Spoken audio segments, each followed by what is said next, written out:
Hello everyone. So in this free lecture tutorial, now that we have discussed entropy in class and we've defined entropy and discussed how to calculate entropy under different circumstances, it's time to then put entropy in context with enthalpy and start to understand how it is that we determine that a chemical reaction is spontaneous. So the thermodynamic quantity, or the thermodynamic function, that we use to assess whether or not a reaction might be spontaneous is something that we call Gibbs free energy.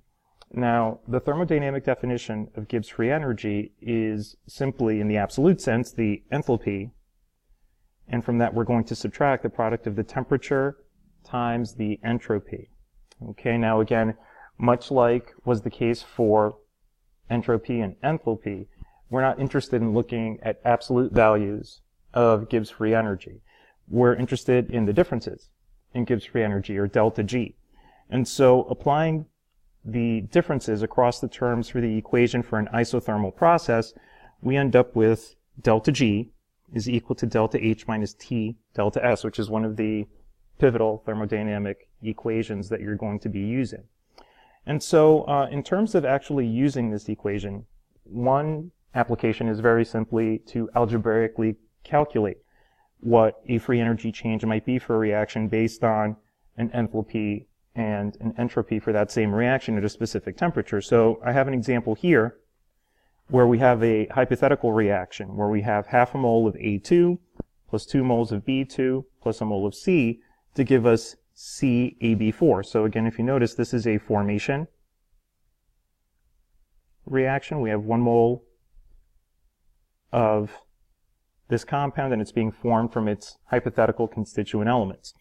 And we're told that the enthalpy of formation, or the delta H, F of the process is negative 104 kilojoules, and the change in entropy, or our delta S, is negative 60.8 joules per Kelvin. And we're running this reaction at 30 degrees Celsius. And so they're asking for what the delta G value is and the spontaneity. And so when it comes down to it, basically the value of delta G becomes a diagnostic tool. If delta G is less than 0, then the reaction is spontaneous as written. If delta G is exactly equal to 0, then the reaction system is at equilibrium. And if delta G is greater than 0, then basically the reaction is non-spontaneous, as written. So let's go ahead and calculate this delta G. So delta G is equal to delta H minus T delta S. Now, the trickiest part of using this equation is simply keeping your units consistent so that everything cancels as it should. Our delta H was negative 104 kilojoules. From this I'm going to subtract, I'm going to use a set of square brackets here, the temperature. So 30 degrees Celsius would be 303 Kelvin, adding 273 to 30. So then that's 303 Kelvin. I'm going to multiply the entropy, the delta S, that's negative 60.8 joules per Kelvin. And if you notice, that would leave me subtracting something in kilojoules from something in joules. And so as a result, I'm going to need to go and make sure that these units match. So I'm going to go ahead and add an additional conversion in the T delta S term to convert that term from joules to kilojoules so that I can carry out this subtraction properly. If I go ahead and do all that math, I actually end up with negative 86 kilojoules. Now, looking back at our guidelines that I mentioned earlier, since delta G is negative, it's less than 0, then we can conclude that this reaction would be spontaneous as written. Okay, now again, recalling back from the beginning of the chapter, that means that the reverse reaction would be non-spontaneous. Another application of this equation of delta G is equal to delta H minus T delta S, is also calculating boundary temperatures. Now, there's a couple different ways to think about this, but if I have a process that is at equilibrium, okay, then technically that means that my delta G is 0, as I mentioned prior. And so if that's the case, then basically our function would become, again, the fundamental relationship is delta G is equal to delta H minus T delta S. If I'm at an equilibrium point, which marks the boundary between spontaneity and non-spontaneity, then delta G would be 0, okay, and that means 0 is equal to delta H minus T delta S. Rearranging, that gives me T delta S is equal to delta H. If I go ahead and solve for the temperature then is delta H over delta S. And so in this particular example here, it says at what temperature would a given reaction become spontaneous if delta H is equal to 119 kilojoules, and I have an entropy change associated with that reaction of 263 joules per Kelvin. Well, by using this relationship, I can actually calculate what that temperature would be. And so I'm going to go ahead and plug in.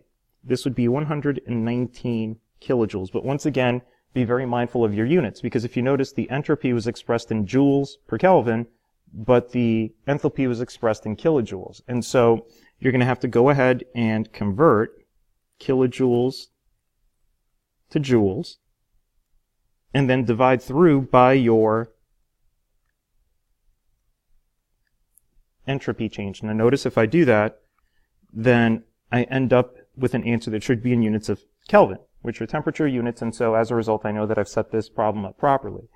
If I go ahead and do the math, I end up with a boundary temperature of 452 Kelvin.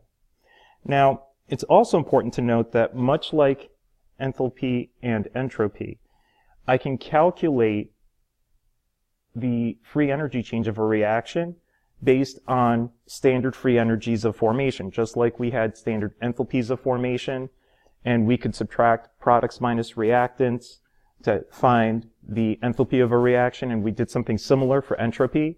I can take the entropy of formation of a reaction, or the entropy of a reaction in general, and calculate it from the entropy values of the individual products and reactants. The same applies for standard free energies of formation. So if I would like to calculate a standard free energy for a reaction, then basically I would need to sum up the product of the stoichiometric coefficients times the standard free energy of formation for the products, and from this I'm going to subtract the sum of the product of the stoichiometric coefficient times the standard free energy of formation of the reactants. Okay, now I'm going to use that fundamental relationship in solving the problem that's on the slide.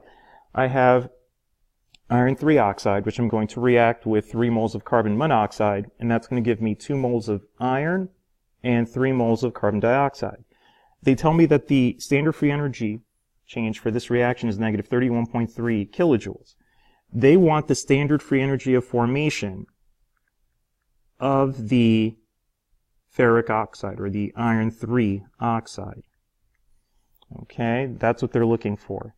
But they give me the standard free energy of formation of the carbon monoxide and the standard free energy change of carbon dioxide. And so if I go ahead and use this relationship that I put at the top of the slide, that would be the delta G of reaction in standard state is equal to, here I have 2 moles of iron. But similarly to how the standard enthalpy of formation for an element is 0, the same can be said regarding the standard free energy change of formation for elements. The standard free energy change for an element of formation is 0. Since again, there's no further formation to do. Basically, the element is already a substance in its most stable state under standard conditions. And so as a result, I don't need to include a term for the 2 moles of iron.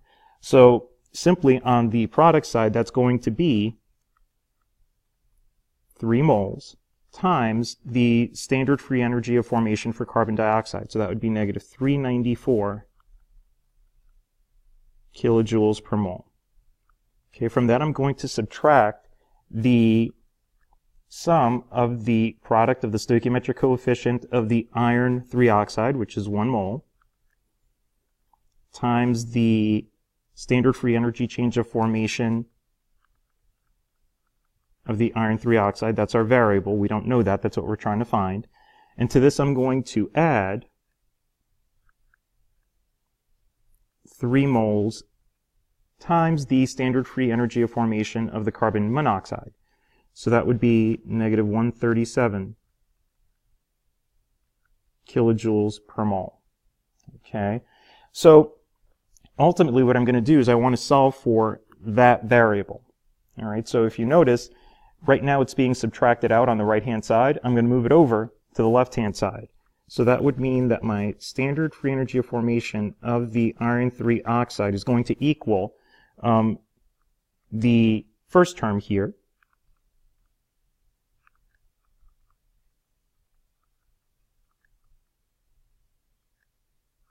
okay, I'm also going to subtract out, because remember this subtraction sign is still out here, so that would distribute over into the second term here.